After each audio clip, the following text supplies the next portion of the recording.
ကျောင်းရဲ့အလှဆုံးကောင်မလေးကကောင်လေးတယောက်ကိုချစ်ခွင့်ဖန်ခဲ့တာပေါ့နော်ဒါပေမဲ့ကောင်လေးကသူမကိုညင်းပယ်လိုက်တဲ့အပြင်အတန်းတွေကအဝါဆုံးကောင်မလေးကိုပါသူ့ချစ်ချင်းကိုဖွင့်ပြခဲ့တာပေါ့ပတ်ဝန်းကျင်ကအတန်းဖော်ရီဆိုတော်တော်လေးအားသွင်းသွားကြတယ်အဲ့ဒီဝါတဲ့ကောင်မလေးကိုတိုင်းအောင်မယုံနိုင်အောင်ဖြစ်နေခဲ့တာပေါ့ဒါပေမဲ့ကျောင်းလာမယ်ကတော့ကောင်လေးကသူမရဲ့အာယုံကိုဖမ်းစားဖို့အတွက်ဒီဝါတဲ့ကောင်မလေးကိုအတုံးချနေတာပဲလို့ထင်ခဲ့တာပေါ့ဒီအချိန်မှာတော့ကောင်လေးကအဲ့ဒီဝါတဲ့ကောင်မလေးနဲ့ချစ်သူဖြစ်နေခဲ့ပြီလေကောင်မလေးကလည်းသူ့ရဲ့ခန္ဓာကိုယ်ဝါတာကြောင့်ကိုအားငယ်နေတဲ့အချိန်မှာကောင်လေးကသူမကိုရဲရဲဝင့်ဝင့်ဝိတ်ချဖို့အတွက်အားပေးခဲ့တာပေါ့သူကကောင်မလေးကို2လအတွင်းဝိတ်ချအောင်ကူညီပေးမယ်လို့ကတိပေးခဲ့တယ်အဲ့ဒီနေ့ကစပြီးကောင်လေးကကောင်မလေးကိုနေတိုင်းလေ့ကျင့်ခန်းလုပ်ဖို့လိုက်ပါကူညီခဲ့တာပေါ့ကောင်မလေးကလည်းကောင်လေးကိုစာတွေပြလိုက်နိုင်အောင်ကူညီပေးခဲ့ပြီးသူ့ရဲ့ပညာရေးစွမ်းဆောင်ရည်ကိုမြင့်တင်ပေးခဲ့တယ်နောက်ဆုံးတော့သူတို့နှစ်ယောက်ဟာအကောင်းဆုံးတက္ကသိုလ်ကိုအတူတူဝင်ခွင့်ရခဲ့ကြပြီးတစ်ချိန်ကပေါင်းနေတာကျော်ဝိတ်ရှိခဲ့တဲ့ကောင်မလေးကလည်းအမခံလှပတဲ့အလှမဲ့တယောက်ဖြစ်အောင်မြင်မြင်ပြောင်းလဲသွားခဲ့တာပေါ့ဒါပေမဲ့ဘာမှမတည်သေးတဲ့အကြောင်းအလာမဲ့ကတော့ကောင်လေးကသူမကိုလာပြီးတောင်းပန်ဖို့ကိုပဲစောင့်နေတုံးပေါ့လေကောင်လေးကအဲ့ဒီဝါတဲ့ကောင်မလေးကိုတကယ်ချစ်သွားမှကိုစိုးရိမ်လာတာကြောင့်သူမကကိုယ့်ပုံကိုရိုက်ပြီးကောင်လေးစီပို့လိုက်တယ်လေဒါပေမဲ့သူမတွေးလိုက်ရတာကတော့အံ့အားသင့်စရာပါပဲကောင်လေးကသူမကို block လုပ်ထားတာကို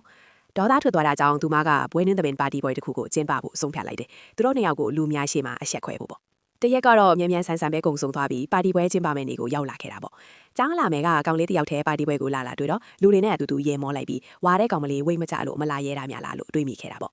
သူမကကောင်လေးကသူမနဲ့တူတဲ့တက္ကသိုလ်ကိုရှောက်ထားခဲ့တာကြောင့်သူမကိုစိတ်ဝင်စားနေတာပဲလို့တော့ထင်ခဲ့တာပေါ့ကောင်လေးကတော့သူမရဲ့အတွေ့ကိုတယောလောင်ပြောင်းစရာလို့ပဲသတ်မှတ်ခဲ့တာပေါ့သူကကျောင်းလာမယ်ကိုခက်တီတီပဲပြောလိုက်တယ်သူကကောင်မလေးကိုဝိတ်ကြအောင်မြင်မြင်ကူညီပေးခဲ့ပြီးဒီတက္ကသိုလ်ကိုလည်းသူမအတွက်ရှောက်ထားခဲ့လာပါလို့ဒါပေမဲ့သူပြောလို့ပြီးတာနဲ့လူတိုင်းကတဟာဟာရင်မောခဲ့ကြတာပေါ့သူတို့အားလုံးကကောင်လေးလိန်နေတာပဲလို့ထင်ခဲ့ကြပြီးကျောင်းလာမယ်ကတော့ကောင်မလေးကဘယ်တော့မှဝိတ်ကြမှာမဟုတ်ဘူးလို့လောင်ပြောင်းခဲ့တယ်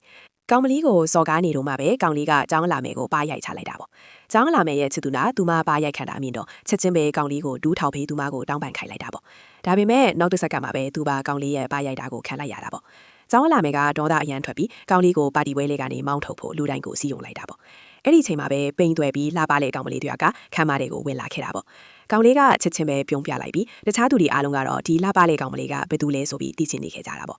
သူမဟာအရင်ကဝတ်တိုးကောင်မလေးဆိုတာသိလိုက်ရတဲ့အခါမှာတော့လူတိုင်းကအန်အားတင်ပြီးကြောင်းသွားခဲ့ကြတာပေါ့ကျောင်းလာမယ်ရဲ့ချစ်သူကတော့သူမကကျောင်းလာမယ်ထက်တောင်ပိုလာတယ်လို့ထင်ခဲ့တာပေါ့လူတိုင်းကကောင်မလေးကိုချီးကျူးနေလာကြတော့ကျောင်းလာမယ်ရဲ့မာနာတွေအစိတ်စိတ်အမွားမွားထီသွားခဲ့ရတာပေါ့သူမကကောင်လေးငားထားတဲ့မင်းသမီးပဲထိရမယ်လို့အော်ဖြိုးလိုက်တာပေါ့ကောင်မလေးရဲ့မျက်နှာကိုချစ်ပိုတောင်ပြင်ဆင်လိုက်ပြီးမြကောင်လေးကအချိန်မီတားဆီးလိုက်နိုင်ခဲ့တာပေါ့